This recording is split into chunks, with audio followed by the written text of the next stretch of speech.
You're listening to The Kickouts, where we've decided to record this podcast instead of watching four old lads have a fight.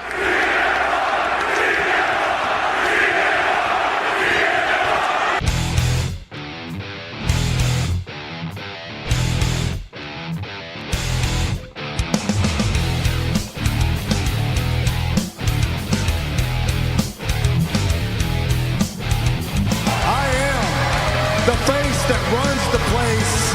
Long live living. Goodbye and good night.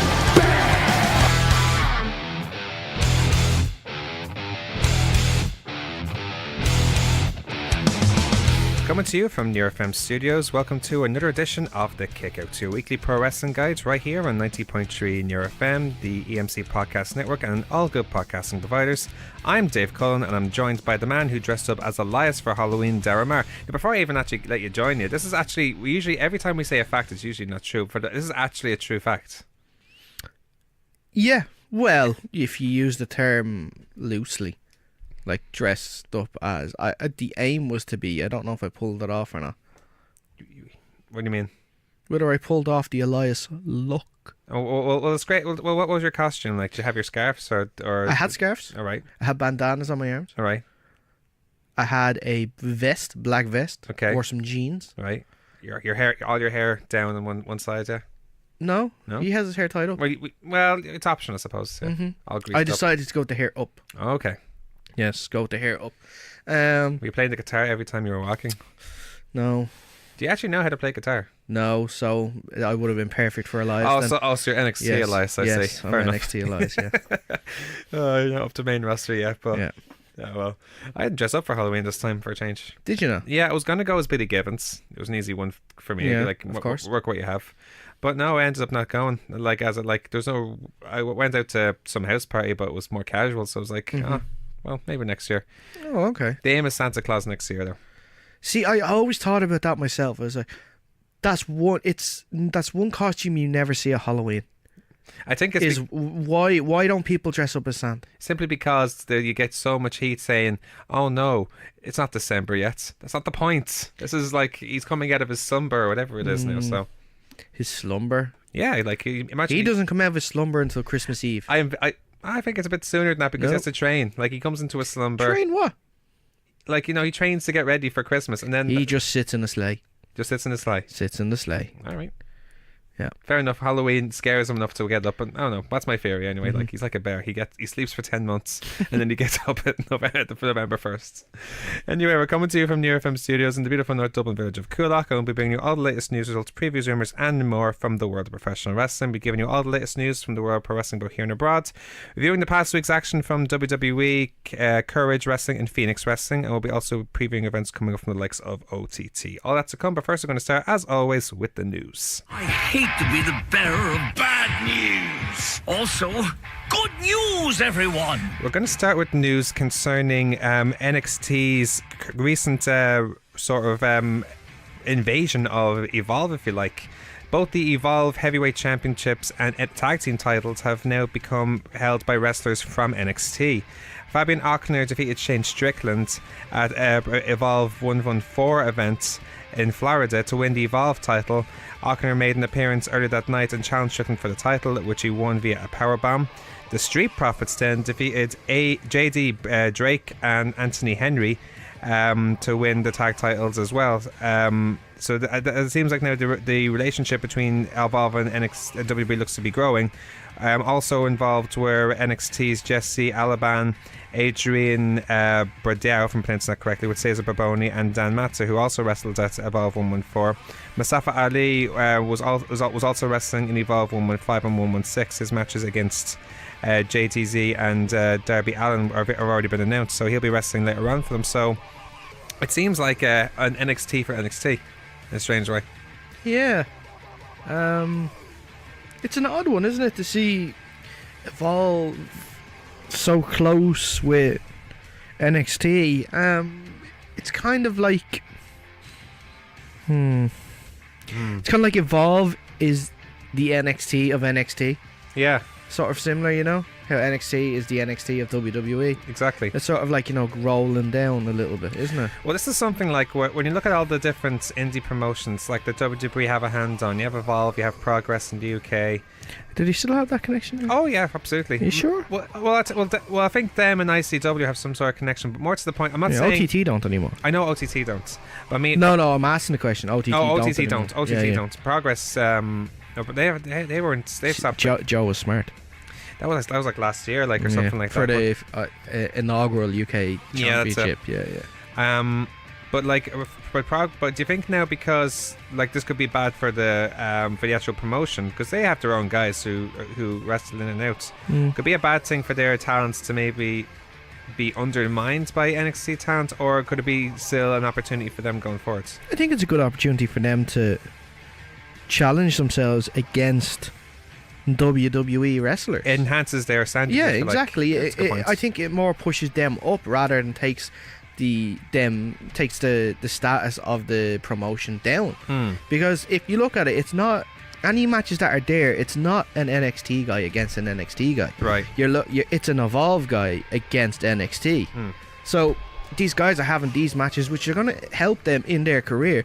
And it's also a great opportunity for the guys to go then back to their boss in NXT, saying, "Look, say this is pretty good, This is Shane Strickland. That he's pretty good." Plus, you see which we already know about. Yeah, and you see he's just an example. Yeah, and you see the odd American wrestler, like, or would be involved in enhancement matches for like the 205 Live as well. So I'm not saying that's what they're meant to do or stuff like that, but certainly it could help someone like a Darby Allin, who I've heard very good things about. Exactly, or JTZ, who used to wrestle for Impact. He was their what's their version? Their X Division champion. Yeah, so they're all very good. So every chance to be in NXT, like, sooner than we think. Like, so we'll have to see what happens. It's great for DJZ because he had a really serious neck injury. Oh, is that right? A couple of years ago. He sustained it during a match in Mexico.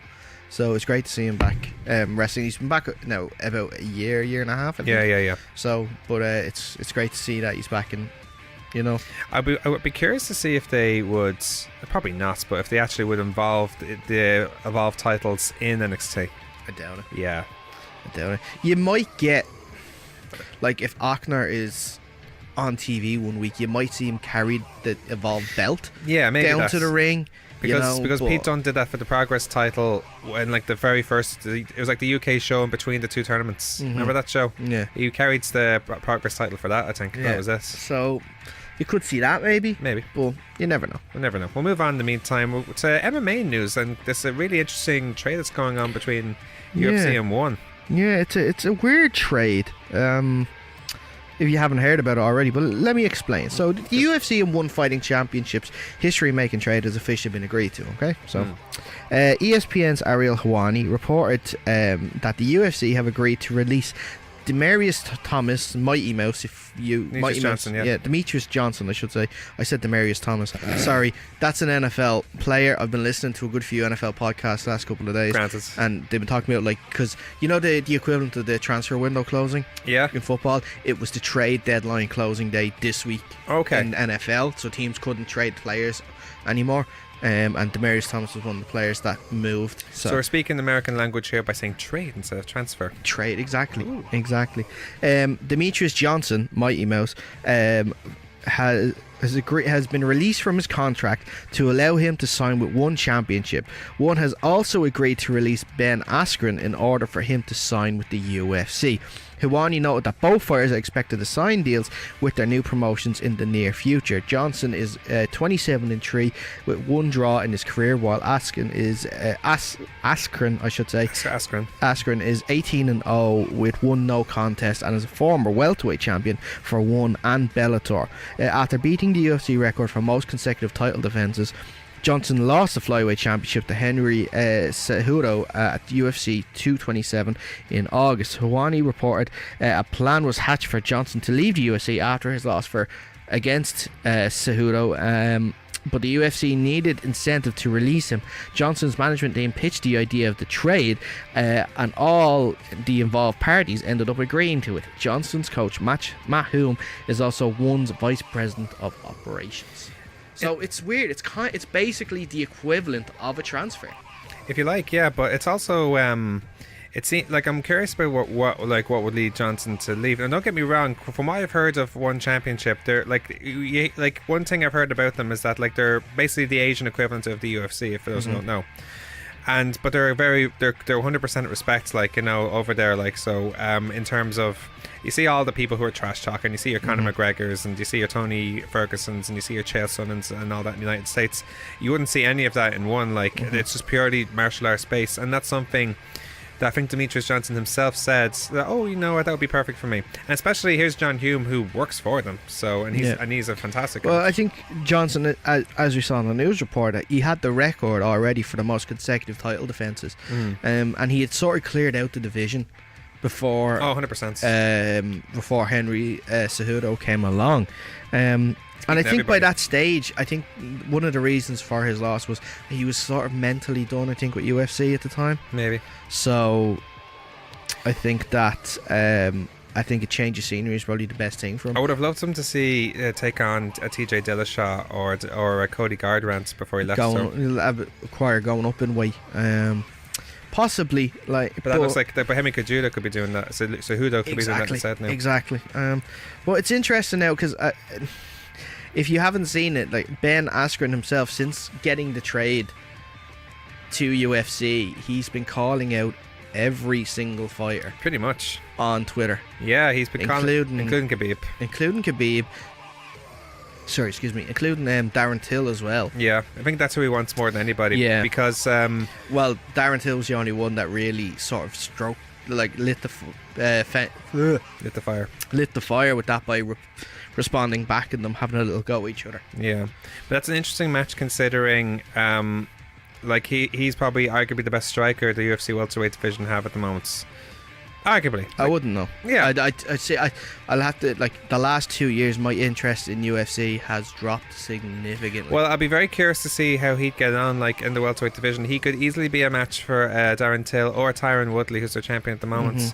So because he has this wrestling style that is so well, that he uses so well in MMA, where he almost uses it to avoid strikes altogether. Yeah. Like, he's very, very clever in the way he uses it. Like, I don't know, I wouldn't know exactly his credentials, but he's like literally, like, he's won almost everything bar or achieved everything in Olympic wrestling that hasn't been done. Like, he wasn't a medalist or anything like that, but he's achieved all the national and championships, and was I think wrestled in the same team as Henry Cejudo, actually, ironically enough. So. And he seems to have a very vast knowledge. Like, I heard him on the Joe Rogan podcast the other day. Oh, he was on the MMA Hour, and he was he seems to have a vast knowledge of like techniques and stuff like that. So, or certainly how, not just how it's done, but how it's taught as well. Like, he criticized like how some jiu-jitsu schools teach jiu-jitsu, like, and you can't help, even though you might be maybe poking the bear a bit by saying that, but at the same time, like, some of his points when you think about meet merit as well, like, you know. Yeah, possibly. You see what I mean? I just look, I don't think he's a super trash talker, though. You know what I'm trying to say? No, yeah, but just sort of looking at the bigger picture as well, I think this could be a very interesting situation that UFC and other promotions could find themselves in now with this sort of trade. Would it have to be a star from the other end, though? I think it would have to be other sides of the world for sure. I don't think it's going to be Bellator and UFC having trades anytime soon. But what I mean is, like, it would have to be one hell of a star from any of these promotions, like a Bellator, like a One, like what's that other promotion that's in Europe? I forget what it's called. They do really big shows. Like, I don't know what they're called. I would expect you to know because you said you're off track with the UFC. I suppose. Is it BAMA? No, it's not BAMA. I'll research it later. BAMA are a pretty big organisation. But I don't think it's them. Maybe it is. I'm not sure. But whatever the case, like, it would have to take a hell of a fighter to switch in between. And there are out there, but, like, it would be very curious to see. And certainly if it was someone like Demetrius Johnson who was trying to break away from UFC, then, like, that's the thing. I'd have to meet both sides. And in this case, it came from his trainers or his team's side of things. So it doesn't mean it'll all be like that. So in that case, it's probably just a unique situation. You know what I'm trying to say? I know exactly what you mean. So we'll move on at that point anyway. So going back to wrestling, or pro wrestling I should say. It's almost insulting referring wrestling to wrestling, but never mind.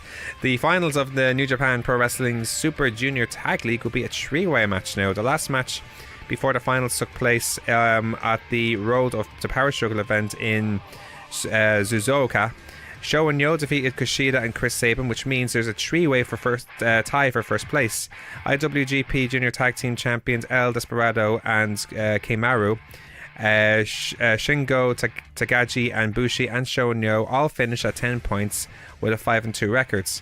Desperado and Keimaru holds the tiebreaker over Kagagi and Bushi. Sho and Yo hold the tiebreaker over Desperado and Keimaru, and Tagaji and Bushi hold the tiebreaker over Sho and Yo. That's almost perfect booking when you think about it, to have it in a situation like that, where they're tied over someone else. You know what I'm trying to say? That's the thought that must have gone into that. So because of all this, it will mean that Desperado and Keimaru against Tagaji and Bushi against Sho and Yo at Power Struggle in Osaka tomorrow on Saturday. If Desperado and Keimaru do not win, then the winning team will have a title shot at Wrestle Kingdom 13 coming up next year. So I'm almost surprised they haven't done that sort of booking for like a G1 or a Best of Super Juniors. It's a good way to test it out on the junior tag. I was going to say that maybe one of the less favoured of the tournaments. So maybe try it out, see what it does. If it gets a positive reaction, maybe try it in then the Best of Super Juniors, and then maybe the following year you can try it in the G1. You know, so it's almost like PWG. They have their Battle of Los Angeles. They finish it with a 3-way as well, where they have like 3 semi-finals. Yeah, but it's because they have 32 and they have to break it down somehow. But all the same, it's a very intriguing way of how they book it as well. So, you know, I'd love to see Sho and Yo win the titles again, but then you have, like, I've watched Shingo now and I'm starting to enjoy him a lot. So I'll be honest, I haven't seen any of it. I only seen 1 or 2 matches. My wrestling viewing time in the last 3 weeks has been dramatically cut to picking and choosing matches rather than watching shows. That's fair. Well, I'll tell you what, like, I think New Japan have these highlights videos now for everything now in English. They do. They're definitely putting them on their YouTube channel. It's definitely worth having a look at. The only thing I'll say is, though, they pick out random highlights of each section of a match rather than show the finish. I think I know it's because I think they want. I think it's smart because they want people to go to, you know, New Japan World and pay for it. That's true. For the finish. That's true. And when you think about it, that's what WWE do with 205 Live and NXT. They rarely show a finish to a match, or at least an in-between match, if you like. Like a mid-card match, they always show like a highlight in between. To the extent they do that for the Mixed Match Challenge, but it's only so they can end up watching it on the real thing. Yeah. So in a way, I get it. That's fair enough. We'll finish off the news with a story concerning Ronda Rousey this week. Yeah, Pro Wrestling Illustrated today announced that current WWE Raw Women's Champion Ronda Rousey has topped their list of the Women's Top 100 list for 2018. For those wondering, the evaluation period for Pro Wrestling Illustrated 100 list this year ran from October 1st, 2017 until September 30th, 2018. The rest of the list in order saw Alexa Bliss, Charlotte Flair, Io Shirai, Asuka, Shayna Baszler, Carmella, Nia Jax, Mayu Iwatani and Kairi Sane round out the top 10. Other notable inclusions are Becky Lynch in 11th, Sasha Banks in 14th, Tessa Blanchard in 15th, and then Bayley finished in 17th. Are you surprised? The list. No, are you surprised that Ronda's first? Yes. I am a bit too. I don't think she's deserving of being top of the list. I think she's definitely a shout for top 10. I think. No, she possibly, is. But possibly, yeah. Maybe top 5. But number 1, I'm not sure. Definitely not. No, don't think so. I put Alexa. I put her of that list. I'd put her. If you're looking at the period from October 1st to September 30th, Ronda didn't first show up until the Royal Rumble, which was in January. And her first televised match was WrestleMania. Yeah. Which was in the April. So you're talking about basically half the year. So for a half year's work, and it's not even a half year's work, Granted, she's number one. Granted, the lack of work that she's done, you have to understand the impact she's made since her debut. And she has been a huge, and she's got attention on WWE as a result. And in a way, that's sort of what they're probably looking at. They're looking at, even though she's not the most active, she certainly has gotten more eyes on pro wrestling as a result of participating. And she's done incredibly well since in a short amount of time. Don't get us wrong, but so maybe that's why they're basing her number one. In that case, I sort of understand, but I still don't think she's number one. I put her seventh in that list personally, like behind Carmella and Shayna Baszler. Shayna Baszler has been doing so well in NXT. Yeah. I can't like Asuka, like even though she's lost her undefeated streak, she's still as solid as ever. And I can't argue the Charlotte Flair and Alexa Bliss. I'd be torn between either having Alexa Bliss or Charlotte Flair number one. Do you think Becky should be in top 10? Or do you think it's like, keep in mind of the No, time? I wouldn't. Only because she only started becoming really on top of her game from about August. Well, she's in definitely a good position now. Yeah, I think 11th is about right. I think if her change, heel turn didn't happen, then I think she'd be much lower down. Think so? Well, not much lower down, but I don't think from the time that they're saying they've calculated during that time, I don't think she did enough during that time to be considered in it. Maybe. Well, I considering again how with the time it was illustrated, if it was maybe a month more, or let's say it was from November 1st to October 31st, then she'd be top 5 probably as well. Probably, yeah. That'd be my opinion anyway. So it's interesting there. I'd be curious to see where all the likes of Toni Storm were. I never checked the list down to her, but I'd be curious to see where Toni Storm would be. Surely that's another thing. She just won the tournament, should be in top 15 certainly. So. She won she did. She did win the tournament, alright. Yeah. But she won the tournament after September. You know? Yeah, I see what you mean. You know? Yeah. So I know. So we'll see what happens. Yeah. Anyway, we'll move on from the news now with our previews of the week. What? Look at what we have here, folks! It's sort of getting a bit quiet at the moment, in terms of wrestling. Now, don't be wrong, there is, in terms of how many events, but there's certainly a really big event happening in only next week. It's hard to believe. On Saturday, November 10th, back in the arena in Slur Road, Dublin, is OTT Redemption. Tickets are still on sale at eventbrite.ie. So many good matches. Again, it was such an awesome card from a 4-year anniversary, but it's still a stacked card, and there's all these matches you look at and you think, what's going to happen here? You know what I'm trying to say? Yeah. So you got Aussie Open and Travis Banks to take on all 3 members of More Than Hype. A much anticipated match, I think, between Be Cool and Justy. They finally go 1-on-1 after how long has their rivalry been now? Since 2 years? A year and a half at least. Maybe 2 years. Since Justy turned on Be Cool, yeah. So it's very interesting. You have the lads in the flats against Club Tropicana. I'd be very curious about that match as well, in terms of the comedy aspects and stuff like that. There's a lot of... Well, those last 2 matches especially are definitely ones that have the comedy aspect behind it. Yeah. You know? Absolutely. You have Scotty Davis against Tyler Bates. That's actually a really interesting match as well. You have Angel Cruz against Jimmy Havoc in a death match. Yeah. God, I'd be very... Angel Cruz, when he's angry, is angry. So, you'd be whipping out the chainsaw for that? Or how creative do you think the weapons could be for this as well? I don't know. I really don't know. There's going to be those light bulbs again, the light tubes again. Yeah, there's Trent Seven against Dave Barry. For the OTT women's title, Raven Creeds will defend against Lana Austin. And the main event, Jordan Devlin finally returns to OTT, where he'll be teaming up with David Starr to take on Timothy Thatcher and Walter.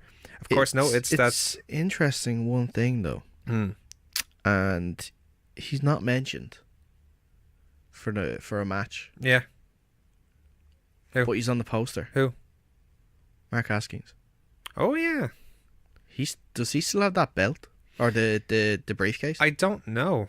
I don't think he actually properly cashed it. We debated this months ago over that OTT when I think it was William J. Humperdinck announced on Twitter that he was #1 contender. But that's the thing. We were debating back and forth where it was like, okay, did he cash in the briefcase? Or, as far as I'm aware, it's still on. But, yeah. Interesting. But what would that mean for, like, it certainly adds another element to this rivalry, like, because, like, it seems like it's all between Walter Jordan and Will Ospreay. You Like, add Mark into that. That's a fatal four-way from heaven right there. It actually is very interesting. It's something we didn't see coming as well. Mm-hmm. So, of course, it's well documented that Will Ospreay is currently injured at the moment. We wish him the best in his recovery. Yeah. But I'm really enjoying like all this back and forth that's gone on between Devlin and Walter, or Devlin and Ospreay, I should say. Yeah. So, like it certainly leads to good anticipation for like I like a good long-term storyline, which isn't that really, you don't really see that in too many. Not even WWE. The thing is, they're kind of lucky, especially with independent shows. They have time on their side where they only have one a month, so they can prolong storylines. That's it. Longer than week-to-week shows can. That's it, yeah. Anyway, the only event that's happening this week, we talked a few weeks ago about Edge Inside the Ropes.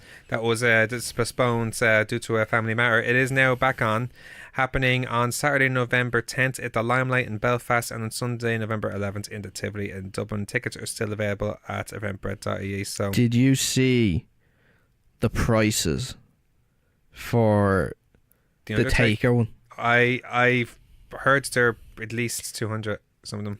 Why would you be arsed paying that? Because it's The Undertaker. You're going to see him talk out of kayfabe, though. Which is rare. You're not seeing The Undertaker. You're seeing Mark Calloway. You're paying 150 quid to see Mark Calloway. Do you understand? I understand that the price is hefty, but when was the last time we ever saw Mark Undertaker outside of kayfabe? And it was never in the dead man character. Never was. It was only when he was in his American Badass I think he's going to be doing a lot of these over the next while, and I don't think you need to pay that much. But if you want to, you're more than welcome to. It's just not something I will. We're broke as hell. I am. So it's not like something I'd be able to get to either. Don't get me wrong. You get a Metallica ticket for half that as well. Bear that in mind. Yeah. So then again, think of the unique experience as well, because we don't know if this is going to be the first of many. Like you say it is, I don't think it will be. I think it will. Well, certainly in the UK, it'll probably be very rare. If it does it in America more often, granted, but in the in around Europe, I don't know. That's all. I don't know. We'll see what happens. Anyway, we'll take a quick break. When we return, we will come back talking about our top 10 of the week after a short break. You're listening to the Electronic Media Collective Podcast Network. Yeah, it's a mouthful. For more great shows, visit electronicmediacollective.com. Oh my God! So close! He kicked out! He kicked out! He kicked out! Tune in to The Kickout, your weekly pro wrestling guides, right here on 90.3 Near FM. Covering all the latest news, results, previews, rumours, and more from the world of professional wrestling, as well as covering the wrestling scene right here in Ireland. Join us every Saturday afternoon at 4:30 p.m. right here on 90.3 Near FM. In the future, roving bands of comic book podcasts will savage the wasteland, once known as the Internet.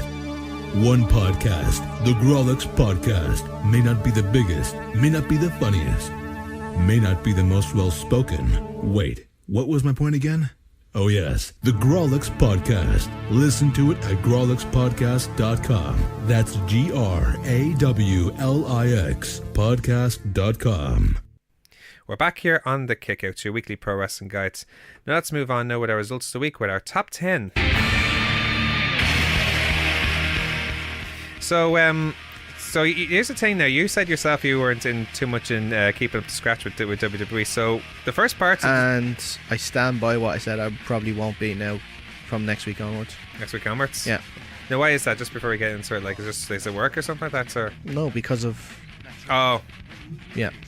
We'll get to that. Mm-hmm. Anyway, we'll... but we we won't, because we're not talking about it. At all? No. That's it? No. Nothing not talking about. We're not talking about that. I'm not giving them. I'm not giving that time. Listen, everything away from it. No. Raw and SmackDown, I understand. Mm-hmm. But let's say 205 and NXT. What's stopping that? Yeah. War Games is coming up. There's certain people that I want to look out for, obviously, because they chose not to want to go. Yeah. Obviously, John Cena, because he wanted to save his acting career. Daniel Bryan. We'll get on to We'll get on to all this. Finn Balor. He was currently in Bray. Good He man. was actually home. He didn't go. Good man. I don't know whether he chose to go or he had nothing for him, but he didn't go. Whatever the case.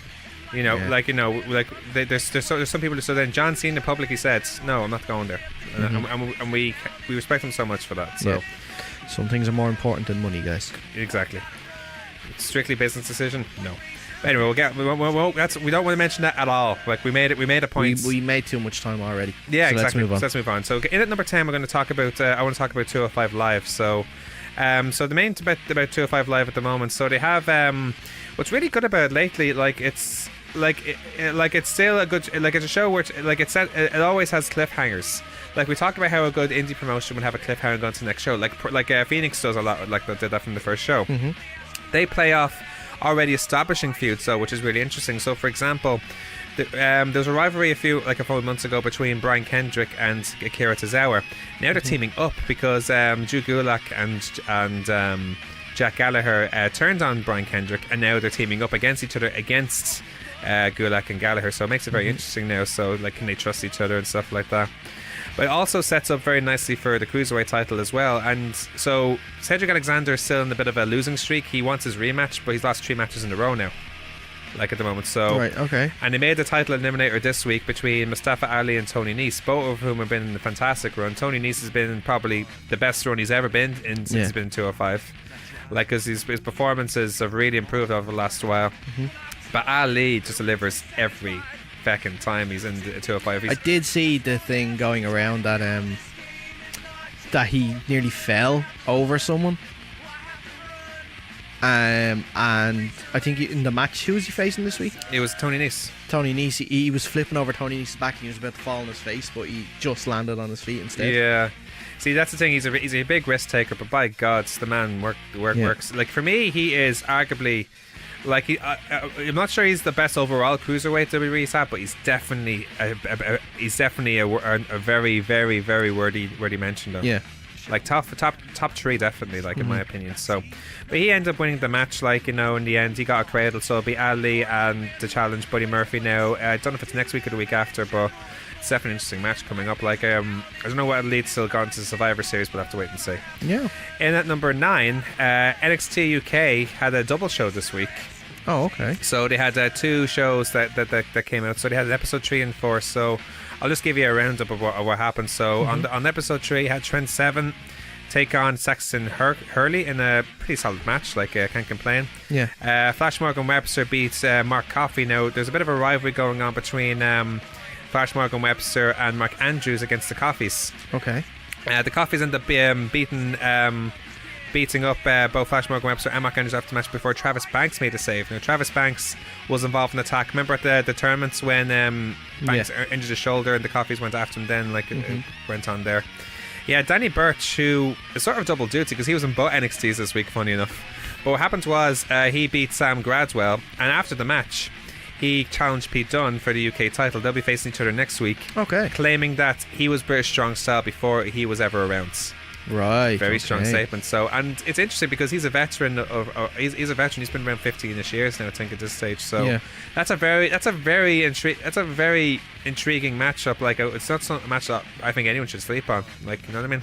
Definitely be interesting. Yeah, he also had Zach Gibson. The match of the whole of those 2 shows was Zach Gibson taking on Noam Dar. Fantastic main event, which actually, if you watch AJ and Daniel Bryan this week, watch this match as well, because there's a lot of comparisons in terms of the way they work limbs, the arms and the ankles and stuff like that as well. Sort of more like a technical masterclass type. Exactly, but it was beautiful to watch. It really was. So but both guys' stock have gone up now in WWE for sure. Like, like Darius is up there to an extent, but Zig Gibson, he's going to be huge in the WWE UK, like, sooner rather than later. In episode 4, then you had Mustache Mountain take on Sam Gradwell and Saxon Hurley in the tag match. You had Isla Dawn beat Nina Samuels. Pete Dunne responded to Danny Burch's comments, saying that he's willing to see if Burch can step up, and claims that while Burch invented British Strong Style, he perfected it. Yeah. So it's nice back and forth going for that. So their matches next week. Jordan Devlin made his NXT UK debut, beating Tucker in a match he largely dominated, but it was a really good match. He showed off his skills, like, so it was an awesome display for him. And Mark Andrews replaced Travis Banks, who was attacked backstage, to face Wolfgang. and beats him. And it was a good match. It was a good fun main event. But both Wolfgang and the Coffees then beat Andrews and Webster. So it continues the rivalry now. So it looks like it's 3-on-3 now. It's Wolfgang and the Coffees against Andrews, Webster, and Banks now. Oh, okay. So again, it's like 205 Live. It's adding storyline to it now, which is pretty good. So overall, like, you know, they're playing off the feuds like of the past. Like it's very similar to 205 Live. You can almost sense a trend of like of a Triple H production when you think about it. Yeah, they're establishing. They're not forgetting about a single thing that happened in the past, and they're bringing it into every rivalry. Like, and they're introducing now slowly but surely all the good wrestlers now. So, and that done a Birch match, like that's a watch I think that no one should sleep on at all. So, so we'll see what happens. Now, in at number 8 is the only thing I'm going to mention about Raw this week, because Raw was as bad as it gets this week. I think we could both agree. Yeah. I like, mainly because obviously a huge part of it was mentioning something that we have no recollection of, but that's another story. But here's the thing as well, like, you know, like regardless of what they build for, at least like it seems like they're not even trying like at this stage, which it almost is it seems like a waste to watch, like, because the quality of the wrestling wasn't good. Like nothing happened that felt important still. Yeah, you know what I'm trying to say. And I hate to think that like throwing something together, even if it is a proper go home show for something that's anything, it doesn't really give it a reason for it to be that bad though. You know what I'm trying to say? I know what you mean. But like the only thing worth mentioning is the rivalry now between Dean Ambrose and Seth Rollins now, where Rollins says he was a roller coaster of emotions like all week, like especially over Roman Reigns announcing his diagnosis. Yeah. But like, so what happened was he said, okay, explain what happens, what's going on, why, and here's Dean Ambrose saying nothing. He just appeared in the crowds, and eventually Seth got more and more angry. So it seemed like they're playing with each other's emotions a lot, like, and the fact that the one thing I liked about it was especially Seth mentioning that he did it before, you know, at least going back to that. So in a way he's trying to looking into himself about why he could be doing it, but Dean isn't giving him any reason. Like, he's completely quiet about it, like, so yeah. So it's good, like he's getting good heat as results. Now, two things I have to ask you about this. What do you think about involving Reigns' situation in this feud? Is it good or bad? Even if it was with Reigns' approval. Yeah, the odd mention I can understand. I don't think they've gone too far though in that case. But like, it's not something that needs to be constantly brought up. Maybe, you know. Another thing is, you think it's too soon? Like a lot of people I heard were thinking. I don't think so. It's ideal timing. Yes. It's still fresh in the memory. That's true. That's why you would. That's true. Anyway, move on. Even at number 7, now we never actually had a chance to watch this properly. Phoenix Wrestling now, they had their show Tales of Past Unknown just gone by last weekend. Now, we weren't able to go down to watch it, but and it's not up on the Low Blows VOD yet, but we were able to check out the free match they put up just recently between the Armstrong Protection Agency and J Money against Colin Ronaldo and Debbie Cattell. Very entertaining match. Yeah. I've seen snippets of it. I haven't sat through the whole match just yet. There was a very funny scene where they had like a Mexican standoff, where it looked like you've probably seen the snippet where Marion was about to punch Debbie when you had a hold of her leg. Here's Dean with his agenda. Here's Justy with his fish hook. Here is Butch with his nipple crippler ready to be set, and I think who was on Jamie was like had like his dollars ready to be thrown, as almost doing it like it was a gun. So it was just really funny, but like the wrestling was really good, like as well. Like it was a really good match as well. Like, and I'm enjoying the rivalry as well. Like, so yeah, it's really good, and I think it's something that Phoenix are doing really well at the moment with their storylines. Absolutely, I'm really enjoying them, especially because like obviously at the moment they're lacking title belts, but that'll come in the future, so there's no rush on it, I don't think, at the moment. They got obviously who was it? Was it David Starr? Yeah. No, not David Starr. Who? David Starr? Starr. No, not David Starr. There's no. They got what was his name? on commentary. No. They got the ICW title. Oh, in the last show. DCT. DCT. Why did I think David Stern? Begins with a D. I don't know. Maybe. I don't know. Yeah, but go on. Maybe. My own head is just not working today. That's probably why. Yeah. But yeah, they've had obviously that down there. I'd love to see something like, something like the Irish tag titles or something brought down there. Something would be really good. Yeah. Or even like Valkyrie defending the Irish junior heavyweight title. Yeah, absolutely. We'll have to see what happens. We don't know any other results beyond that. I heard that Michael May's big win Mike challenge was answered by Bingo Balance. Oh, okay. I think he ended up losing, but like he said on Twitter he appreciates support. So like we'll try and give him more of a detailed description of everything once we check it out on the V1D. But in the meantime, we'll move on. In at number 6, I think we're on. Yeah, number 6 is NXT now. This week was NXT is really filling up. Like they're really using all the time they have and taking advantage of every fucking minute they have right now. Yeah, it's really top notch at the moment. The way they're doing everything right now. So. Even matches, even small little things like they have after and before matches, which still adds to overall storylines. Yeah. So, for example, Nikki Cross beat Mercedes Martinez. It's Mercedes Martinez's NXT debut, and after the match, then Candice LeRae. Well, first of all, Nikki Cross and Mercedes Martinez had like a bit of a nod and like approvals, and it was kind of funny. But after the match, then Candice LeRae came out, looking darker than usual, if you like. Yeah, going for the all black look, if you like. Yeah.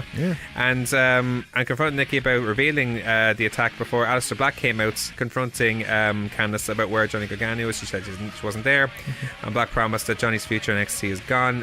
Then later, William Regal booked Black versus Gargano at War Games. It's an awesome match, but it didn't stop there. Regal also reveals that Tommaso Ciampa will defend his NXT title against Velveteen Dream.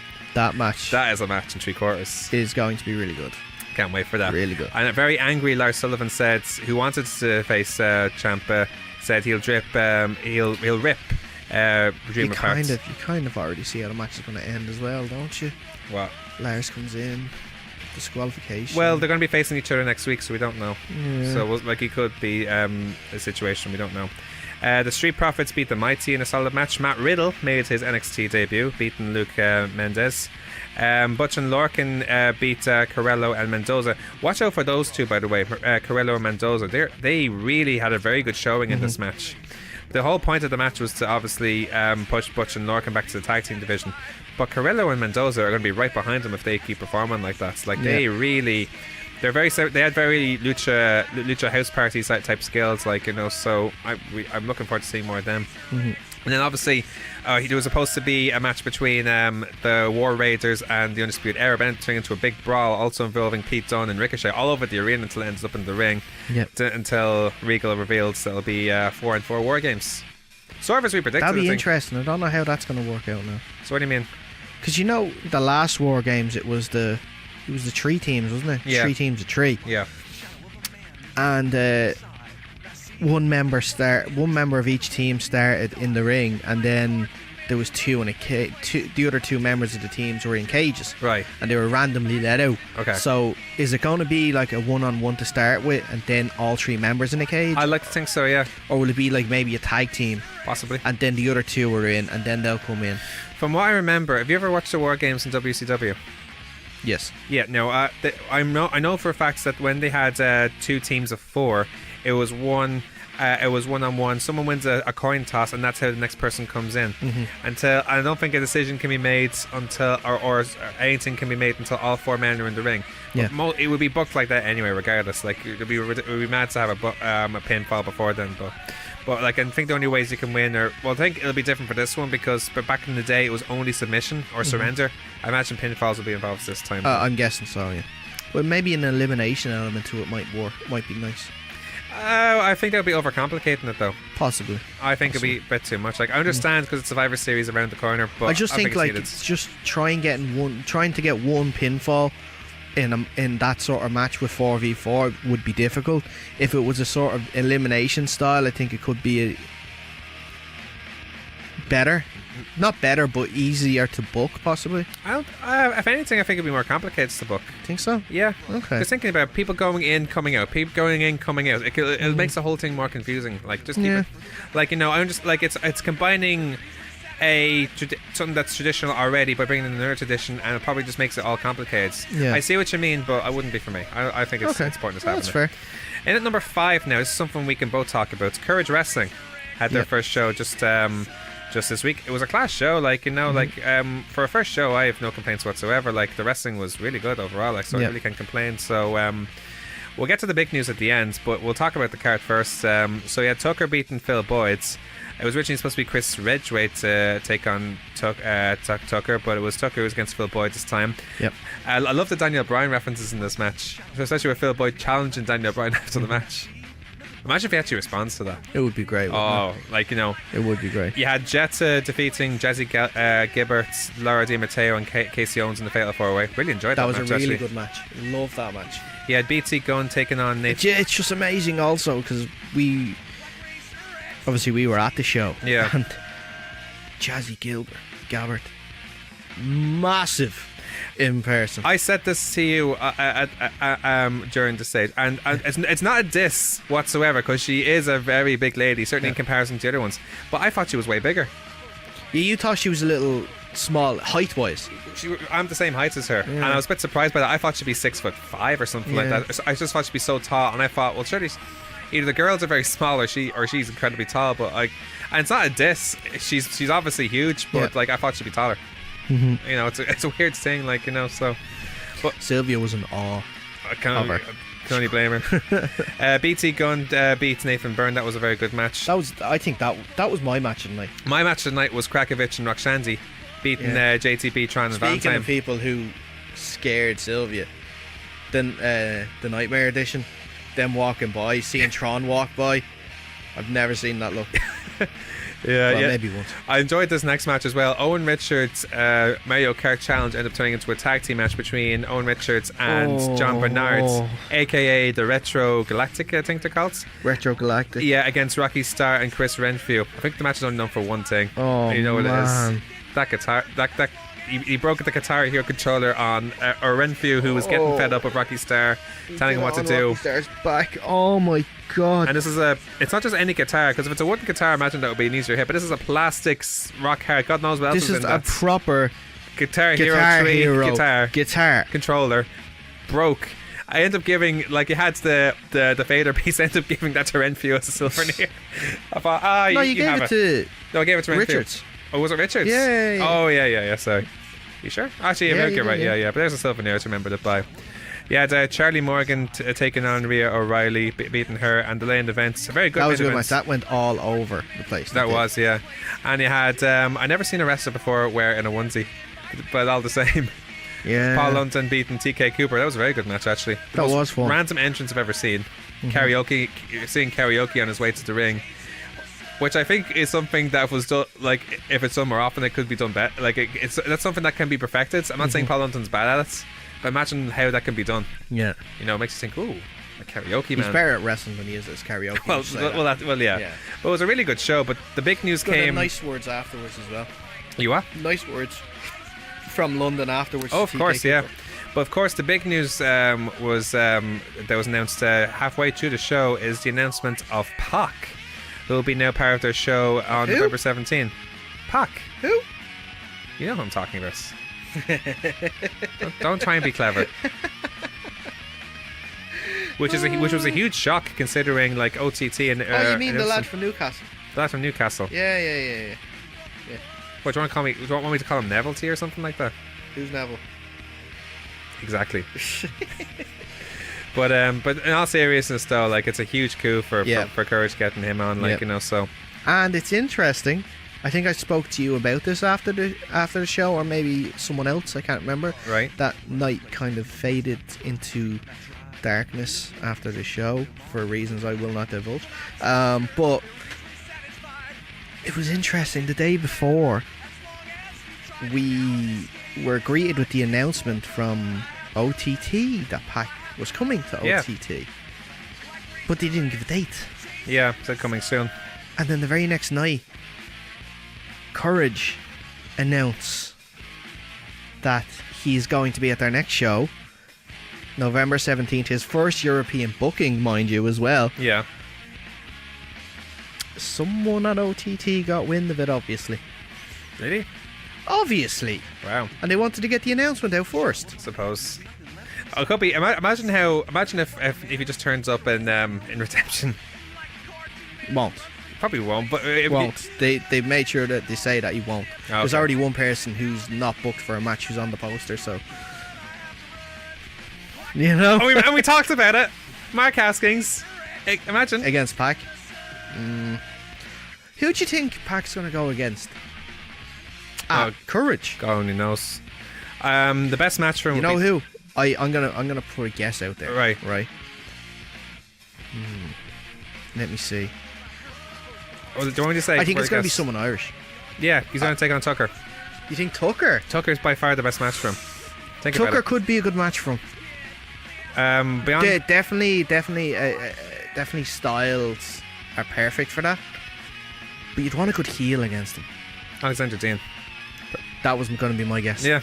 That was going to be my guess. Alexander Dean and Jay Money have also been announced for the event as well. Julian Space. Never heard of him actually. Big in Germany. Yeah. There's an Irish contingent of fans that know the Germany scene better than we do. Yeah. So. They give good reviews of him, so it should be interesting. Should be and interesting. then we're going to get the likes of TK. I think TK Cooper's coming back Oh, is he? for that show. Who else is coming back for that?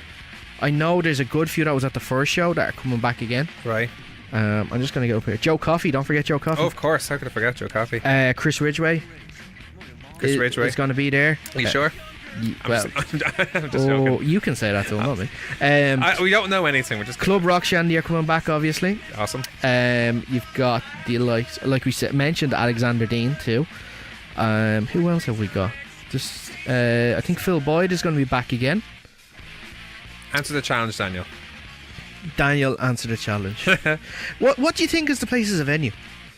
I thought it was very similar to the Tivoli when you think about it. Like know, like if you see the way they place the seats, like at first I have to be honest, I wasn't sure because the way the mats were very close to ringside, and I thought, like, let's be careful when they dive on that, like, or at least be careful. It was very courage-like. Well, not courage. That is courage. Courageous. Best way to put it. No, it was very progress-like. Yeah. Oh, 100%. Yeah. Like, even at the start with like, I wish I could remember who's in charge of courage now. oh At God. the start. Oh, I don't forget his name. It's similar to how, like, is it Jim Smallman and Courage? Yeah. comes out at the start The of guy every comes show out as well. and acknowledges everything. Now. Yeah. So I'm kicking myself. I don't know his name. I'm really sorry. Really sorry. I'll give you a mention next week, I promise. But yeah, so there's definitely some really, really good names that are Look going to be at forward that show. And can we just say that yes, the start of Courage was a little slow, and I think there was a few people there that didn't know what to expect. That's fine. But I think there was a good few, like, regular wrestling fan attendees there, and it was ourselves.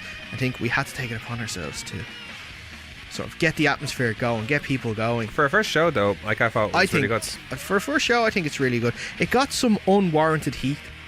Oh, okay, in what way? There was a lot of talk. See, I love the fact that you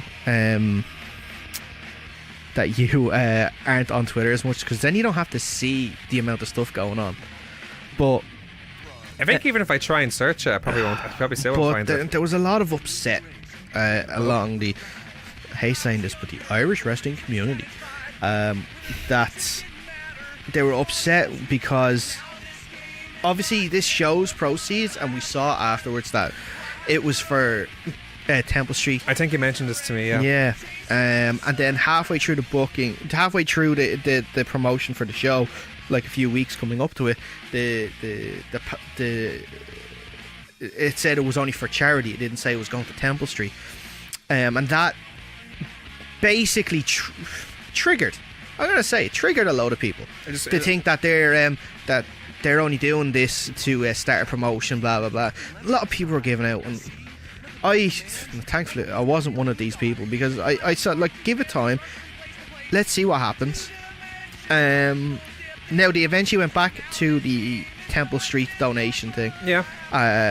And they did donate to Temple Street, and I think it was Angus asked why was Temple Street taken off it, and they explained. They said Temple Street asked us because they were getting a lot of inquiries from people. I see. So they wanted their name off it for a while, and then it came back on. And people were giving us saying they're trying to set up a promotion on the back of doing something for charity. No, it's a new promotion, and their first show proceeds are going to charity. That's what it was. Simple as that. Stop trying to work things in your own head to try and, you don't know what's going on. Let's put it this way: it's from the Irish wrestling community. We're the Irish. We like to complain. They jump to conclusions. That's what it is. Yeah, it gets annoying. But anyway, look, we won't digress. It was a really good show. Can't wait for the next one.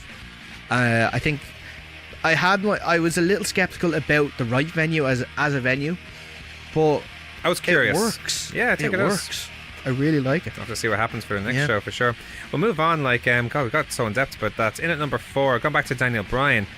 How relieved were you to know that AJ and Daniel Bryan match happened on SmackDown rather than the event we were not mention? I know. It was such a class match. It was, wasn't it? No, it was the match of the week for me.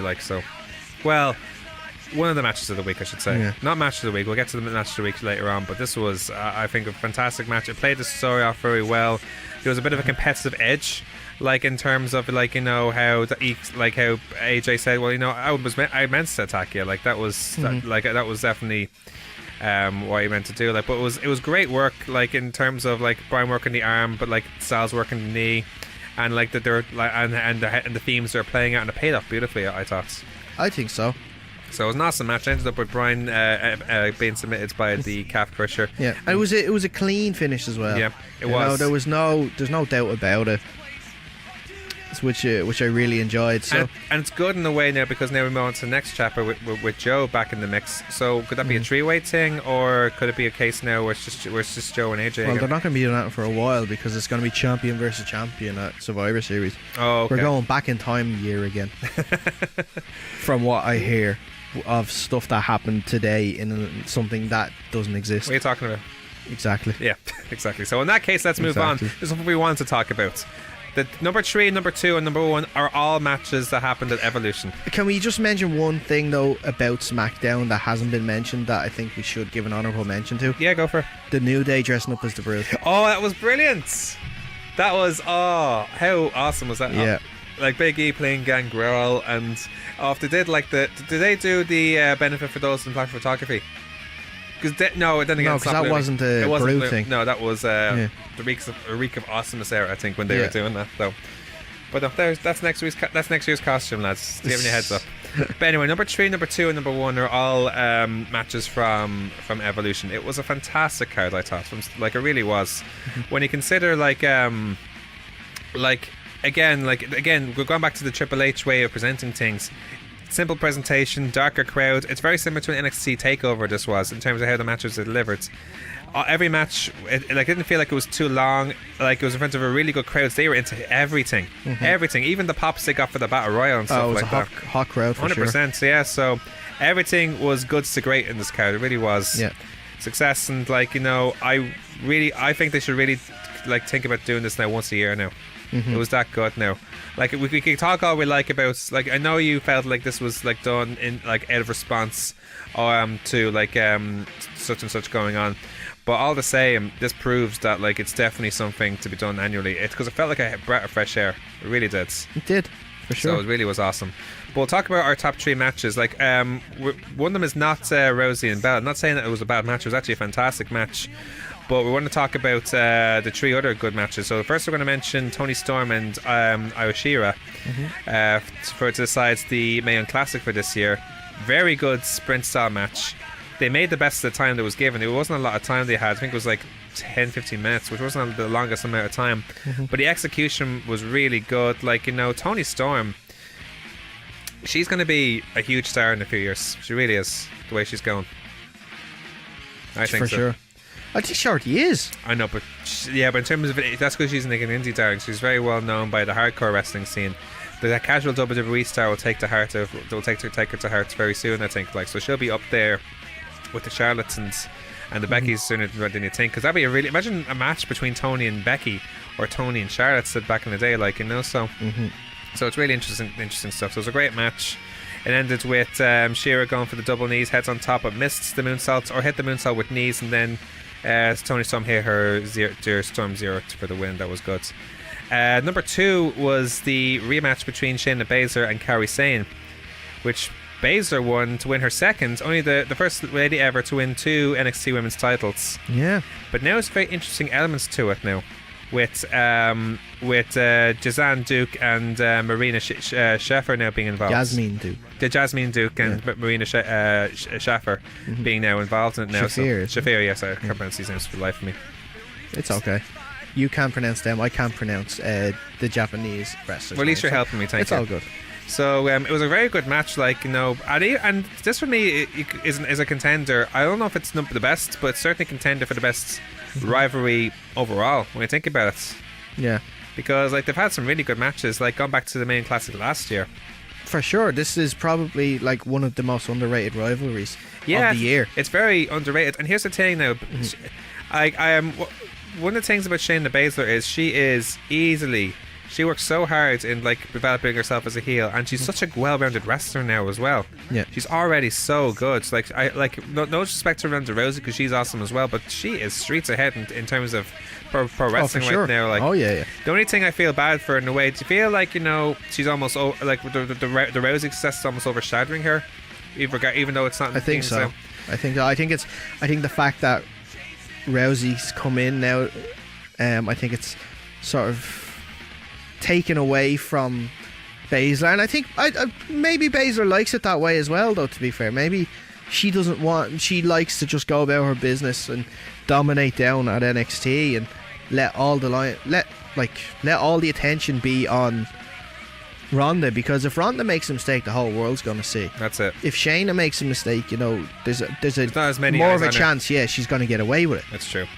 But it was such a good match as well, like, you know, like had the baby face of saying, you know, fighting against all odds to prove herself, in the heel, flipping the scripts to finally take the belts back off her, like, so. And it's going to add now to later on, because if you see in NXT now, like, after the match, Shane tried to go after Baszler again.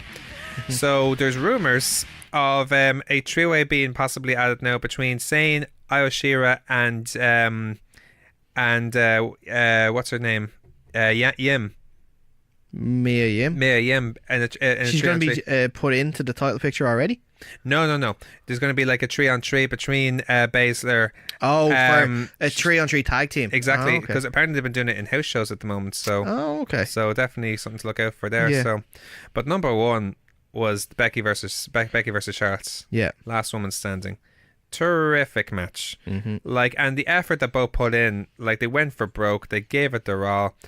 Like, in my opinion, I hope this was main event. I'm not disappointed that it wasn't. I get why an attraction of Rousey's number is main event, and that's fine. But this proved why it should have been main event, hands down. Like, you know, like, I don't mind that. I don't mind when a match like that's come in events like proves that it is. I think it's good on Becky and Charlotte's parts when it's like that. Yep. But it felt like, you know, it was at its best when they were just scrapping out of hate, and they eventually became like a WWE gimmick. It didn't feel like an overproduced match like it really needs to be, but like, you know, it was just awesome. Like all the little things, like Becky selling Charlotte's comeback. Yeah, when she was like home alone at one stage over the whole thing, like we was like, oh my god, she got up from all those chairs, like, and stuff like that, and going through the announce table and getting everything put on top. And yeah, despite the I am the table moments, that's another story. But we can't be too harsh at that, like, you know. I am the table! Well, look, it's not their fault the table didn't break. How many people? Well, seriously, the bump that Charlotte must have took to get a powerbomb off the top uncle through a table. Oh yeah. Rare you see that, like, so it's, and you know, it's just it's awesome, like, you know. It was a right call, like, to keep Becky being champion. Like, you know, I was sort of hoping, oh god, like you were thinking Charlotte was going to take it. I remember we talked about this a few like months ago, where we hope this heel turn doesn't interfere with Becky being a strong champion, and she's an incredibly strong champion right now. Yeah, and she's easily the best thing on SmackDown at the moment. in my opinion anyway. Yeah, so. I think she's definitely one of the most credible challengers, especially like against Ronda. 100%. For sure, coming up in that match against at Survivor But it's not Series. even a case where with a challenger against Ronda. It's a legitimate champion versus champion match. Yeah. And what I find really interesting about this now, we have never seen a match yet between the 4 horsemen of MMA against the 4 horsemen of WWE. This is the first time in a way we get to see this now. Yeah. Where it's the champion, where they're both now champions. Here's Ronda on Raw and Becky on SmackDown. Yeah. That match for me now, like certainly so far, is easily the most anticipated match of the whole cards. Yeah. Easily. So it's definitely a lot to look forward to there. But anyway, that's our top 10. Now let's finish off our show now with our yes nos. Yes! No! Yes! No! Yes! No! There isn't too much to bring up yes nos wise this week, so we'll just get to them straight quickly. Now, you probably heard this yourself on you're probably more familiar with Being the Elite than I am. I haven't watched it in a while, to be honest with you. The Elite officially split from Bullet Club. Yeah, they announced on the cruise. Yeah, they They're done. officially. So, in a way, it sort of separates them from the Bullet Club officially. And the thing is, the Elite is its own stable inside the Bullet Club. So in a way, it's not probably better anymore, for though. them.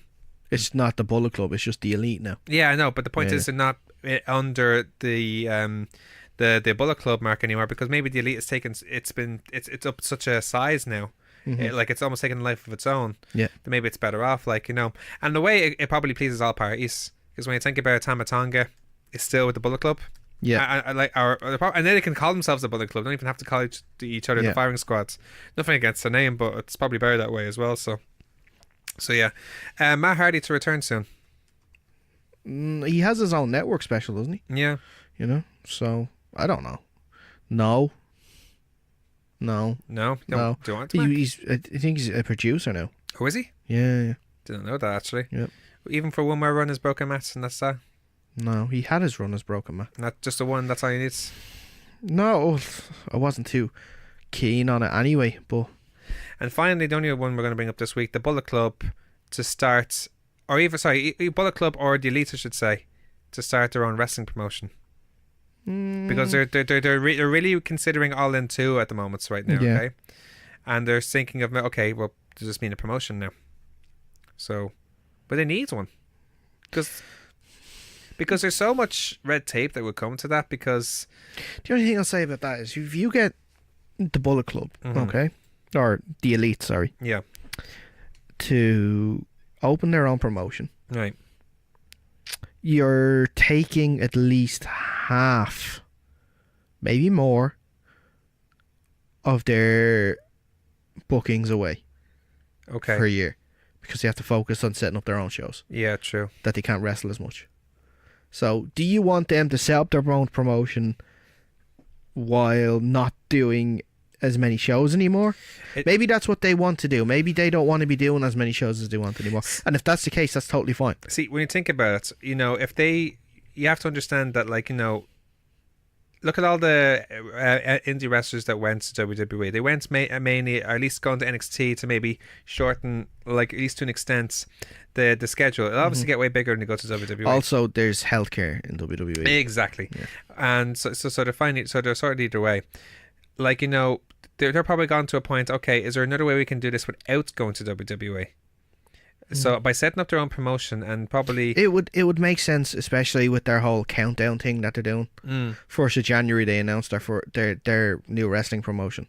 There you go. You know, so we'll have to see everyone what thinks happens. it's WWE. It could be them announcing their own wrestling promotion. There you go. You know, for me it works. I mean, we'll have to see what happens. I'd be very intrigued, like, how it goes in. But, you know, the only thing I'll say to that as well is, bear in mind, Ring of Honor helped them a lot with All In. It was under their sanctioning that helped them get that event.